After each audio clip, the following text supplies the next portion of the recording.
ಇವನಿಗೆ ಏನಾಯ್ತಪ್ಪ, ಹೋದ ವಿಡಿಯೋದಲ್ಲಿ ಚೆನ್ನಾಗೇ ಇದ್ನಲ್ಲ, ಸಡನ್ನಾಗಿ ಯಾಕೆ ಹಿಂಗೆ ಎದುರಿಸರು ಬಿಡ್ತಾ ಇದ್ದಾನೆ ಅಂತ ಅನ್ಕೊಂತಿದ್ರ? ಬರೀ ಉಸಿರಲ್ಲ, ಜೀವನೇ ಬಾಯಿಗೆ ಬಂದಿತ್ತು. ಇದು ಅಂಥ ಟ್ರೆಕ್.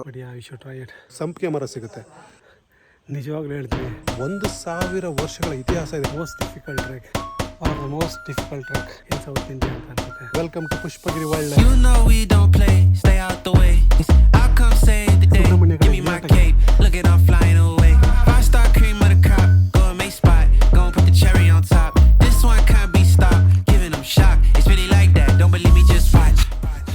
Hi, good morning. ಬೆಳಗ್ಗೆ 3:30 ಎದ್ದು ಆಲ್ರೆಡಿ ಪ್ಯಾಕಿಂಗ್ ಸ್ಟಾರ್ಟ್ ಆಗಿದೆ. ಹೊರಗಡೆ ಅಂತೂ ತುಂಬಾ ಚಳಿ ಇದೆ. ಟ್ರೆಕ್ ಸ್ಟಾರ್ಟ್ ಮಾಡಿದ್ಮೇಲೆ ಅಡ್ಜಸ್ಟ್ ಆಗುತ್ತೆ ಅಂದ್ಕೊಂಡಿದ್ದೀನಿ. ಸಿಗೋಣ ಆಮೇಲೆ. ನಮಸ್ಕಾರ ಕರ್ನಾಟಕ, ಎಲ್ಲರೂ ಹೇಗಿದ್ದೀರಾ? ಇವತ್ತಿನ ಟ್ರಿಪ್ ಬಗ್ಗೆ ಮಾತಾಡೋಣ. South India's most difficult hike. ಈ ಜಾಗ ಇರೋದು ನಮ್ಮ ಕರ್ನಾಟಕದಲ್ಲಿ ಅಂತ ಹೇಳ್ಕೊಳ್ಳೋದೇ ಒಂದು ಹೆಮ್ಮೆ. ಅದೇ ಕುಮಾರ ಪರ್ವತ. ಇದಕ್ಕೆ ಇನ್ನೊಂದು ಹೆಸರೇ ಪುಷ್ಪಗಿರಿ ಬೆಟ್ಟ. Let's do it today. ನಾನು ಈ ಬೆಟ್ಟಕ್ಕೆ ಹತ್ತಾ ಇರೋದು ಇದು 3ನೇ ಸರಿ. ಮೊದಲನೇ ಸಲ ಹೋಗಿದ್ದು 2019, second time 2023. First time hike ಮಾಡಿದಾಗ ಫುಲ್ ಸರ್ಕ್ಯೂಟ್ ಟ್ರೆಕ್ ಮಾಡಿದ್ದೆ, Somwarpet to Kukke. Second time ಮಾಡಿದಾಗ ಕುಕ್ಕೆಯಿಂದ ಕುಕ್ಕೆಗೆ. ಪುಷ್ಪಗಿರಿ ಅಥವಾ ಕುಮಾರ ಪರ್ವತ ಇದು heart of Western Ghats. Almost 5626 feet ಇದೆ. ಇರೋದು ಸೋಮಾರ್ಪೇಟೆ ತಾಲೂಕು. ಅಪ್ರಾಕ್ಸಿಮೇಟ್ಲಿ ಸೋಮಾರ್ಪೇಟೆಯಿಂದ 20 ಕಿಲೋಮೀಟರ್ ಆಗುತ್ತೆ. ಇದು ಕೊಡಗು ಡಿಸ್ಟಿಕ್ಗೆ ಸೇರುತ್ತೆ. ಕೊಡಗು ಅಂದರೆ ಕೂರ್ಗ್. ಈ ಬೆಟ್ಟ ಕರ್ನಾಟಕದ 4th highest peak. First Mullayanagiri, second Kudremukh, third Tadiandamol, 4th Kumara Parvatha. ಇವಾಗ ಹತ್ತಾ ಇರೋದೇ ಕುಮಾರ ಪರ್ವತ. ಆಲ್ರೆಡಿ ನಾನು ಮುಳ್ಳಯ್ಯನಗಿರಿ, ಕುದುರೆಮುಖ, ತಡಿಯಂಡಮೋಲ್ 3 ಮುಗಿಸಿದ್ದೀನಿ. ಇಲ್ಲೊಂದು ಪುರಾತನ ದೇವಸ್ಥಾನ ಇದೆ. ಹೈಕ್ ಮಾಡೋಕ್ಕಿಂತ ಮುಂಚೆ ಈ ದೇವಸ್ಥಾನಕ್ಕೊಂದು ವಿಸಿಟ್ ಮಾಡೋಣ ಬನ್ನಿ. ಈ ದೇವಸ್ಥಾನದ ಹೆಸರು ಶಾಂತ ಮಲ್ಲಿಕಾರ್ಜುನ ಸ್ವಾಮಿ ದೇವಸ್ಥಾನ. ಫ್ಯಾಮಿಲಿ ಎಲ್ಲ ಕರ್ಕೊಂಬನ್ನಿ. ನೀವು ಈ ಬೆಟ್ಟಕ್ಕೆ ಹತ್ತಕ್ಕಿಂತ ಮುಂಚೆ ನೀವು ದೇವಸ್ಥಾನದ ಪಕ್ಕದಲ್ಲೇ ನಿಮಗೆ ಒಂದು ಸಂಪಿಗೆ ಮರ ಸಿಗುತ್ತೆ. 1000 ವರ್ಷಗಳ ಇತಿಹಾಸ ಇದೆ ಸಂಪಿಗೆ ಮರಕ್ಕೆ. ಯೂಶಲಿ ಸಂಪಿಗೆ ಮರ ಅಂದರೆ ಬರೋದೇ ಚಿಕ್ಕದು. ಈ ಬೆಟ್ಟಕ್ಕೆ 2 ಕಡೆ ಎಂಟ್ರೆನ್ಸ್ ಇದೆ. ಒಂದು ಬೀಡಳ್ಳಿ ವಯ ಹೆಗ್ಗದ್ದೆ ಮನೆ, ಇನ್ನೊಂದು ಸುಬ್ರಹ್ಮಣ್ಯ ಸೈಡು, ಅದೇ ಗಿರಿಗದ್ದೆ. ಬೆಂಗಳೂರಿಂದ ಕುಕ್ಕೆಗೆ ಅಪ್ರಾಕ್ಸಿಮೇಟ್ 239 ಕಿಲೋಮೀಟರ್ ಆಗುತ್ತೆ. ಬೆಂಗಳೂರಿಂದ ಸೋಮಾರ್ಪೇಟೆಗೆ 235 ಕಿಲೋಮೀಟರ್. ದೇವಸ್ಥಾನ ಪಾಯಿಂಟ್ ಇದೆಯಲ್ಲ, ಇಲ್ಲಿಂದ ಚೆಕ್ ಪೋಸ್ಟ್ಗೆ ನಿಮಗೆ ಒಂದು 1/2 ಕಿಲೋಮೀಟರ್ ಆಗುತ್ತೆ. ನಿಮ್ಮ ವೆಹಿಕಲ್ ಸಹ ಹೋಗ್ಬೋದು ಸಮ್ಮರ್ ಟೈಮಲ್ಲಿ. ಬಟ್ ಚೆಕ್ ಮಾಡಿ, ಬಿಕಾಸ್ ಸುಮ್ಮನೆ ರಿಸ್ಕ್ ತಗೊಂಡು ನೀವು ಚೆಕ್ ಪಾಯಿಂಟ್ವರೆಗೆ ವೆಹಿಕಲ್ಸಲ್ಲಿ ಹೋಗಿ ಅಲ್ಲಿ ಸ್ಟಕ್ ಎಲ್ಲ ಆದರೆ ಅದು ನಿಮಗೆ ಬಿಟ್ಟಿದ್ದು. ಸೊ ಬೆಟರ್ ಒಂದು 1/2 ಕಿಲೋಮೀಟರ್ ಅಲ್ವಾ, ಟ್ರೆಕ್ ಮಾಡ್ಕೊಂಡೆ ಹೋಗಿ, ಏನು ತೊಂದರೆ ಇಲ್ಲ.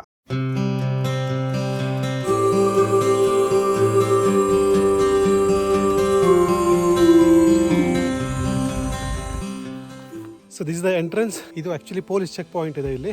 ಇಲ್ಲಿಂದ ಹೈಕ್ ಸ್ಟಾರ್ಟ್ ಆಗುತ್ತೆ ಪುಷ್ಪಗಿರಿ ಬೆಟ್ಟಕ್ಕೆ. Welcome to Pushpagiri wild life. ನಿಮ್ಗೆ ಅಲ್ಲಿ ಕಾಣಿಸ್ತಾ ಇದೆಯಲ್ಲ, ಪೊಲೀಸ್ ಚೆಕ್ ಪೋಸ್ಟ್ ಇದೆ. 3 ದಿನ ಮುಂಚೆ ರಿಜಿಸ್ಟರ್ ಆಗಿದ್ರೆ ಅವ್ರು ನಿಮಗೆ ಬ್ಯಾಗ್ ಕಂಪ್ಲೀಟ್ ಚೆಕ್ ಮಾಡಿ ಬಿಡ್ತಾರೆ. ಎಷ್ಟು ಪ್ಲಾಸ್ಟಿಕ್ ಇದೆಯೋ ಅದನ್ನು ಕೌಂಟ್ ಮಾಡಿ ನಿಮ್ಮ ಹತ್ರ ಸೆಕ್ಯೂರಿಟಿ ಡೆಪಾಸಿಟ್ ತಗೊಂಡು ಆಮೇಲೆ ಅದನ್ನ ವಾಪಸ್ ತಗೊಂಡೋಗಿ ಕೊಡ್ತಾರೆ. ಸೊ ದಯವಿಟ್ಟು ಇಲ್ಲಿ ಬರೋರು ಯಾರನ್ನೂ ಪ್ಲಾಸ್ಟಿಕ್ ಅಂತೂ ತರಬೇಡಿ. ಆದಷ್ಟು ಪ್ಲಾಸ್ಟಿಕ್ನ ಅವಾಯ್ಡ್ ಮಾಡಿ. ಪಾಯಿಂಟ್ ನಂಬರ್ 1, ಇದು 22 ಕಿಲೋಮೀಟರ್ ಸರ್ಕ್ಯೂಟ್ ಟ್ರೆಕ್. ನಾವು ಸೋಮಾರ್ಪೇಟೆ ಬೀಡಳ್ಳಿನ ಸ್ಟಾರ್ಟ್ ಮಾಡಿ ಕುಕ್ಕೆ ಕಡೆ ಎಂಡ್ ಮಾಡ್ತೀವಿ. ಪೊಲೀಸ್ ಚೆಕ್ ಪಾಯಿಂಟ್ ಮುಗೀತು. ಸೊ ಇಲ್ಲಿಂದ ಹೈಕ್ ಸ್ಟಾರ್ಟ್ ಆಗಿದೆ ನಮ್ಮದು.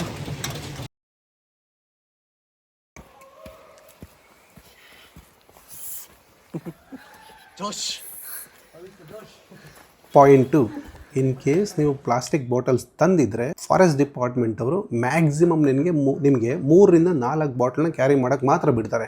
10 ಜನಕ್ಕೆ 10 ಬಾಟ್ಲನ್ನು ಬಿಡಲ್ಲ. ಸೊ ನಾನು ಸಜೆಸ್ಟ್ ಮಾಡೋದು, ಬೆಟರ್ ನೀವು ಸ್ಟೀಲ್ ಬಾಟಲ್ಲು ಅಥವಾ ಟಪ್ಪರ್ವೇರ್ ಥರ ಬರುತ್ತೆ ಗೊತ್ತಾ, ಪ್ಲಾಸ್ಟಿಕ್ ಬಾಟಲ್ಸ್, ಅದನ್ನು ಕ್ಯಾರಿ ಮಾಡಿ. ಅದನ್ನು ನಿಮಗೆ ಪರ್ ಪರ್ಸನ್ ವೈಸಲ್ಲಿ ಬಿಡ್ತಾರೆ. ನೀವು ಪ್ಲಾಸ್ಟಿಕ್ ಬಾಟಲ್ ತಂದಿದ್ರೂ ಆ 3-4 ಪ್ಲಾಸ್ಟಿಕ್ ಬಾಟಲ್ ಮಾತ್ರ ಬಿಡ್ತಾರಲ್ಲ, ಅದ್ರದ್ದು ಸ್ಟಿಕ್ಕರ್ ಇರುತ್ತೆ. ಫಾರ್ ಎಕ್ಸಾಂಪಲ್ ಕಿನ್ಲೆ, ಅಕ್ವಾಫಿನಾ, ಯಾವುದೇ ಬ್ರ್ಯಾಂಡ್ ಇರುತ್ತಲ್ಲ ಅದನ್ನು ಕಿತ್ತಾಕ್ಬಿಟ್ಟು ಫಾರೆಸ್ಟ್ ಡಿಪಾರ್ಟ್ಮೆಂಟ್ ಅವರೇ ನಿಮ್ಗೊಂದು ಸ್ಟಿಕ್ಕರ್ ಹಾಕ್ಬಿಟ್ಟು ಕೊಡ್ತಾರೆ. ಅದನ್ನು ಕೊನೆವರೆಗೂ ಇಟ್ಕೊಂಡಿರ್ಬೇಕು, ಖಾಲಿ ಬಾಟಲ್ಸ್ ಎಲ್ಲ. ಮತ್ತೆ ಚೆಕ್ ಪೋಸ್ಟ್ ಇದೆಯಲ್ಲ, ಅಲ್ಲಿ ಆ ಬಾಟಲ್ಸ್ನ ತೋರಿಸಿದ ಮೇಲೇ ನಿಮಗೆ ಸೆಕ್ಯೂರಿಟಿ ಡೆಪಾಸಿಟ್ ರಿಟರ್ನ್ ಮಾಡೋದು. ಮುಂಚೆನೇ ನಿಮ್ಗೆ ಇಲ್ಲಿ ಸೆಕ್ಯೂರಿಟಿ ಡೆಪಾಸಿಟ್ ತಗೊಂಡಿರ್ತಾರೆ. ಸೊ ದಟ್ ನೀವು ಆ ಪ್ಲಾಸ್ಟಿಕ್ನ ಕಾರ್ಡ್ ಒಳಗಡೆ ಎಲ್ಲೂ ಎಸೆಯಬಾರ್ದು ಅಂತ. ಎಂಡ್ ಚೆಕ್ ಪಾಯಿಂಟ್ ಇರುತ್ತಲ್ಲ, ಅಲ್ಲಿ ತೋರಿಸಿದ್ರೆ ನಿಮ್ದು ಎಕ್ಸಾಕ್ಟಾಗಿ ಎಷ್ಟು ಸೆಕ್ಯೂರಿಟಿ ಡೆಪಾಸಿಟ್ ಇದೆ ಅದನ್ನು ರೀಫಂಡ್ ಮಾಡ್ತಾರೆ.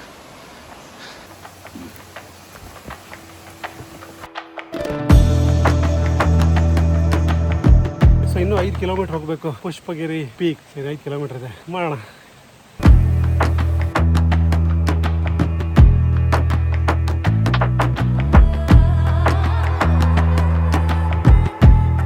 ಒಂದು ಹೈಕಿಂಗ್ ಪೋಲ್ ಸಹ ಪರ್ಚೇಸ್ ಮಾಡಿ. ನಿಮಗೆ ಡೆಕತ್ಲಾನ್ ಎಲ್ಲ ನಿಮಗೆ 1000ರಿಂದ 2000 ಒಳಗಡೆ ನಿಮಗೆ ಚೆನ್ನಾಗಿರೋ ಪೋಲೇ ಸಿಗುತ್ತೆ. ಸೊ ಆ ಹೈಕ್ ಪೋಲ್ ಇದ್ದರೆ ನಿಮಗೆ ತುಂಬ ಈಸಿ ಆಗುತ್ತೆ. ತುಂಬಾ ಅನಿಸುತ್ತೆ ಕೊನೆ ಮೂಮೆಂಟಲ್ಲಿ ನಿಮಗೆ ಪೋಲ್ ಬೇಕಿತ್ತು ಅಂತ. ಸೊ ನಿಮ್ಮ ಕೇಸ್ ನಿಮಗೆ ಪೋಲ್ ತಗೊಳಕ್ಕಾಗಲ್ಲ, ಬಜೆಟ್ ಇಲ್ಲ ಅಂತಂದರೆ ಕ್ಲೀನಾಗಿರೋ ಒಂದು ಬಿದ್ರದ್ದು ಅಥವಾ ಮರದ ಕೋಲ್ ಸಿಗುತ್ತೆ, ಅದನ್ನು ತಗೊಳ್ಳಿ. ಬಟ್ ನೀಟಾಗಿರೋದು ತಗೊಳ್ಳಿ. ಹತ್ತ ತುಂಬಾ ಡಿಹೈಡ್ರೇಟ್ ಆಗ್ತೀರಾ. ಫ್ರೂಟ್ಸ್ ಅಥವಾ ವೆಜಿಟೇಬಲ್ಸ್ನ ಕ್ಯಾರಿ ಮಾಡಿ. Maybe apples, oranges, energy bars, chocolates, chikki ಎಲ್ಲ ಮುಂದೆ ಹೋದ್ರು ನೀವು ಒಬ್ಬರೇ ಉಳ್ಕೊಂಡಿದ್ರೆ ಅಂದರೆ ದಾರಿ ನಿಮಗೆ ಮಿಸ್ ಆದರೆ ಅಲ್ಲಲ್ಲಿ ಫಾರೆಸ್ಟ್ ಡಿಪಾರ್ಟ್ಮೆಂಟ್ ಅವರು ಆ್ಯರೋ ಮಾರ್ಕ್ ಹಾಕಿರ್ತಾರೆ. ಆ ಆ್ಯರೋ ಮಾರ್ಕ್ ಫಾಲೋ ಮಾಡಿದ್ರೆ ದಾರಿ ಸಿಗುತ್ತೆ. ತುಂಬ ಜಾತಿ ಮರಗಳಿದೆ. ಆ ಮರಗಳಿಗೆಲ್ಲ ಫಾರೆಸ್ಟ್ ಡಿಪಾರ್ಟ್ಮೆಂಟ್ ಅವರು ಬೋರ್ಡ್ ಹಾಕಿದ್ದಾರೆ. ಕಲ್ಪೈನ್ ಟ್ರೀ, ಕುಲಾರ್ ಮಾವು, ಪುನರ್ಪಳಿ, ನಾಗಸಂಪಿಗೆ.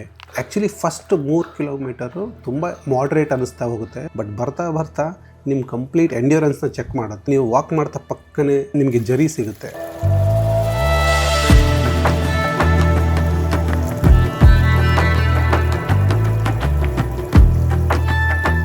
One of the most difficult track. Ideally ಈ ಟ್ರ್ಯಾಕ್ ನಿಮ್ಮ ಬಾಡಿ ಕೆಪಾಸಿಟಿ ಏನು ಅಂತ ಅನಲೈಸ್ ಮಾಡುತ್ತೆ. ಸೊ ಈ ಹೈಕ್ ಮಾಡೋ ಪ್ಲಾನ್ ಇದ್ದರೆ ಅಟ್ಲೀಸ್ಟ್ 1 ವೀಕು ಮಿನಿಮಮ್ 5ರಿಂದ 6 ಕಿಲೋಮೀಟ್ರು ವಾಕ್ ಇಲ್ಲ ರನ್ ಮಾಡಿ ಪ್ರಾಕ್ಟೀಸ್ ಮಾಡಿ. ಕಲ್ಲು ಮೇಲೆ ತುಂಬ ಸಿಕ್ಕಾಪಟ್ಟೆ ಪಾಚಿ ಕೂತಿರುತ್ತೆ. ಸ್ವಲ್ಪ ಕೇರ್ಫುಲ್ಲಾಗಿ ವಾಕ್ ಮಾಡಿ.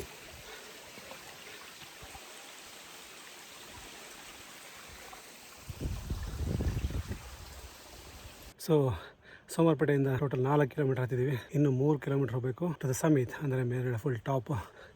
ನಿಜವಾಗ್ಲೂ ಹೇಳ್ತೀನಿ most difficult trek in South India ಅಂತ ಅನ್ಸುತ್ತೆ. ಬಟ್ ಯಾ ವಿಷಯ, ಸೊ ಸೋಮವಾರಪೇಟೆಯಿಂದ ಟ್ರೆಕ್ಕಿಂಗ್ ಪಾಯಿಂಟ್ ಇದೆಯಲ್ಲ ಅಲ್ಲಿಗೆ 22 ಕಿಲೋಮೀಟರ್ ಆಗುತ್ತೆ. ಸೊ ನೀವು ಸೋಮವಾರಪೇಟೆಯಲ್ಲಿ ಸ್ಟೇ ಮಾಡಿ ಬೆಳಗ್ಗೆ ಎದ್ದು ಬರ್ಬೋದು. ಕುಕ್ಕೆ ಕಡೆ ಮಾಡಬೇಕಾ ಇಲ್ಲ ಸೋಮವಾರಪೇಟೆ ಕಡೆ ಮಾಡಬೇಕಾ, ಆ ಚಾಯ್ಸ್ ನಿಮಗೆ ಬಿಟ್ಟಿದ್ದು. ಸೊ ನೀವು ಟ್ರೆಕ್ ಮಾಡೋಕ್ಕೆ ರೆಡಿ ಇದ್ದರೆ ಫಸ್ಟು ಫಾರೆಸ್ಟ್ ಡಿಪಾರ್ಟ್ಮೆಂಟ್ ವೆಬ್ಸೈಟ್ಗೆ ಹೋಗಿ ರಿಜಿಸ್ಟರ್ ಮಾಡ್ಕೊಳ್ಳಿ. ಎಂಟ್ರಿ ಟಿಕೆಟ್ 350 ರೂಪಾಯಿ ಇದೆ. ರಿಜಿಸ್ಟರ್ ಆದಮೇಲೆ ನಿಮ್ಗೊಂದು ಅಪ್ಲಿಕೇಶನ್ ನಂಬರ್ ಸಿಗುತ್ತೆ. ಯಾರ್ಯಾರು ಹೈಕ್ ಮಾಡ್ತಿರಲ್ಲ ಅವ್ರದ್ದು ಒಂದು ID ಪ್ರೂಫ್ ಕೊಡಬೇಕು. ಆಧಾರ್, ಪ್ಯಾನ್ ಇಲ್ಲ ಡ್ರೈವಿಂಗ್ ಲೈಸೆನ್ಸ್ ಯಾವುದಾದ್ರೂ ನೀವು ID ಕೊಟ್ಟು ನೀವು ರಿಜಿಸ್ಟರ್ ಮಾಡ್ಕೊಂಡಿರಬೇಕು. ಮತ್ತು ಅಲ್ಲಿ ಹೋಗುವಾಗ ಆ ಕಂಪ್ಲೀಟ್ ಲಿಸ್ಟು ಪ್ರಿಂಟೌಟ್ ತೊಗೊಂಡು ಹೋಗಿ.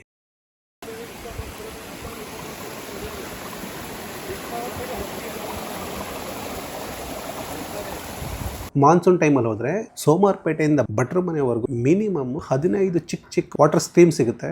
ನೀರಿಗೇನು ಪ್ರಾಬ್ಲಮ್ ಇಲ್ಲ. ಬಾಟಲ್ ಖಾಲಿ ಆದರೂ ಮತ್ತೆ ಅದನ್ನು ಸ್ಟ್ರೀಮೆಲ್ಲ ವೆರಿ ಫ್ರೆಶ್ ವಾಟರು. ಸೊ ಏನು ಪ್ರಾಬ್ಲಮ್ ಆಗೋಲ್ಲ. ನೀವು ಅದನ್ನು ಫಿಲಪ್ ಮಾಡಿಕೊಂಡು ಹೋಗ್ಬೋದು. ಭಟ್ರ ಮನೆ ಆದಮೇಲೆ ನಿಮಗೆ ಒಂದೇ ಒಂದು ಸ್ಟ್ರೀಮ್ ಸಿಗುತ್ತೆ. ಕುಕ್ಕೆ ಕಡೆಯಿಂದ ಬರೋದಾದರೆ ಪ್ರೀವಿಯಸ್ ನೈಟ್ ಅಥವಾ ಡೇ ಬಂದು ಸ್ಟೇ ಮಾಡಿ. ಮತ್ತು ಫುಡ್ ಆಪ್ಷನ್ಸು ಕುಕ್ಕೆ ಕಡೆ ತುಂಬಾ ಇದೆ. ಅದೊಂದು ಅಡ್ವಾಂಟೇಜು. ಸೋಮವಾರಪೇಟೆ ಕಡೆಯಿಂದ ಆದರೆ ಕ್ಲೋಸ್ ಬೈ ನಿಮಗೆ ಸ್ಟೇ ಮಾಡೋಕ್ಕೆ ಜಾಸ್ತಿ ಹೋಟೆಲ್ಸ್ ಇಲ್ಲ. ರೆಸಾರ್ಟ್ಸ್ ಮತ್ತು ಹೋಮ್ ಸ್ಟೇ ಸಿಗುತ್ತೆ. ಬಟ್ ನಿಮ್ಮ ಬಜೆಟ್ ನೋಡ್ಕೊಳ್ಳಿ.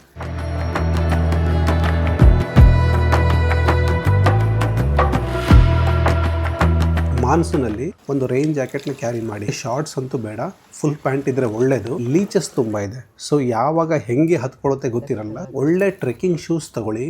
ಮಾನ್ಸೂನ್ ಟೈಮಲ್ಲಿ ತುಂಬ ಸ್ಲಿಪ್ಪರಿ ಇರುತ್ತೆ. ಒಂದೇ ಕಡೆ ಜಾಸ್ತಿ ನಿಂತ್ಕೊಳ್ಳೋದು ಕೂತ್ಕೊಳ್ಳೋದು ಮಾಡೋಕೆ ಹೋಗ್ಬಿಡಿ. ಲೀಚಸ್ ಯಾವಾಗ ಹತ್ಕೊಳ್ಳುತ್ತೆ ಗೊತ್ತಾಗಲ್ಲ.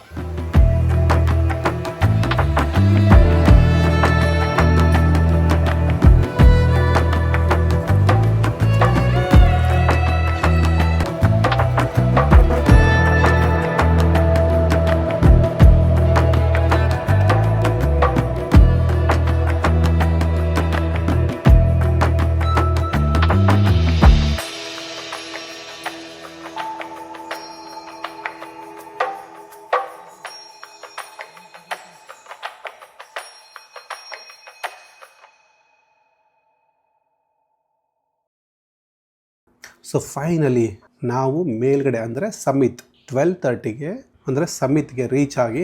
ಯಾ, ವೆಲ್ಕಮ್ ಟು ಪುಷ್ಪಗಿರಿ ಹಿಲ್ಸ್. ಸುಸ್ವಾಗತ. ಸೊ ಒಂದು ರಿಕ್ವೆಸ್ಟು, ಪ್ಲಾಸ್ಟಿಕ್ನ ಕಮ್ಮಿ ತೊಗೊಂಬನ್ನಿ. ಒಂದೇ ಒಂದು ಪ್ಲಾಸ್ಟಿಕ್ನು ಕಾಡೊಳಗಡೆ ಹಾಕಬೇಡಿ. ವಾವ್, ನಿಜವಾಗ್ಲೂ ಆ ಫೀಲಿಂಗ್ ಇದೆಯಲ್ಲ, ಅಷ್ಟು ಖುಷಿ ಆಗುತ್ತೆ ಒಂದ್ಸರಿ ನೀವು ಟಾಪಲ್ಲಿ ರೀಚ್ ಆದರೆ. But at the same time ಅಷ್ಟೇ ಬೇಜಾರಾಗುತ್ತೆ. ಬಿಕಾಸ್ ರಿಯಲ್ ಟ್ರ್ಯಾಕ್ ಸ್ಟಾರ್ಟ್ ಆಗೋದೇ ಒಂದ್ಸರಿ ರೀಚ್ ಆದಮೇಲೆ. ಬಿಕಾಸ್ ಅಲ್ಲಿಂದ ನೆಕ್ಸ್ಟ್ ನೀವು ಭಟ್ರ ಮನೆ ಕಡೆ ಇಳಿಬೇಕಾಗಿದೆಯಲ್ಲ, ಅಂದರೆ ಸುಬ್ರಹ್ಮಣ್ಯ ಕಡೆ ಇಳಿಬೇಕಲ್ಲ, ಅದು ಇನ್ನೂ ಕ್ರುಷಿಯಲ್. ಇರೋವಷ್ಟು ಟೈಮ್ನ ಎಂಜಾಯ್ ಮಾಡೋಣ ಮೇಲ್ಗಡೆ.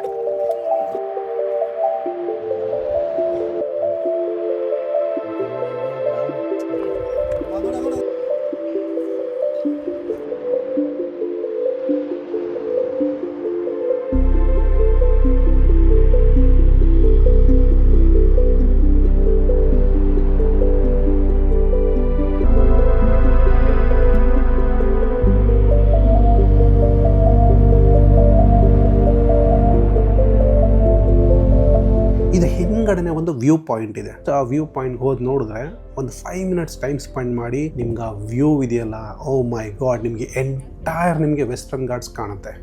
Look at the view. ಇಲ್ಲೊಂದು ಚಿಕ್ಕ ದೇವ್ರ ಗುಡಿ ಇದೆ, ಶಿವ ಮತ್ತೆ ಸುಬ್ರಹ್ಮಣ್ಯ ಎರಡೂ ಇದೆ. ಸೊ ಹಾಗೆ ಫ್ರೆಶ್ ಅಪ್ ಆಗಿ ಒಂದು ಕೈ ಮುಗಿದು ಲೈಟಾಗಿ ಊಟ ಮಾಡಿ, ನಂಬಿಕೆ ಏನು ಅಂತಂದ್ರೆ ಯಾರಕ್ಕಾದ್ರೂ ಸರ್ಪದೋಷ ಇದ್ರೆ ಇಲ್ಲಿ ಬಂದು ವಿಸಿಟ್ ಮಾಡಿದ್ರೆ ದೋಷ ಪರಿಹಾರ ಆಗುತ್ತೆ ಅನ್ನೋ ಒಂದು ನಂಬಿಕೆ ಇದೆ.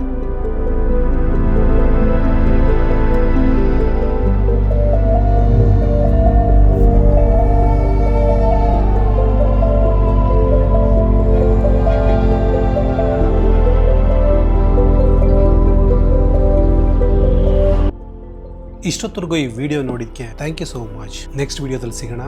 ಅಲ್ಲಿವರೆಗೂ ಟೇಕ್ ಕೇರ್.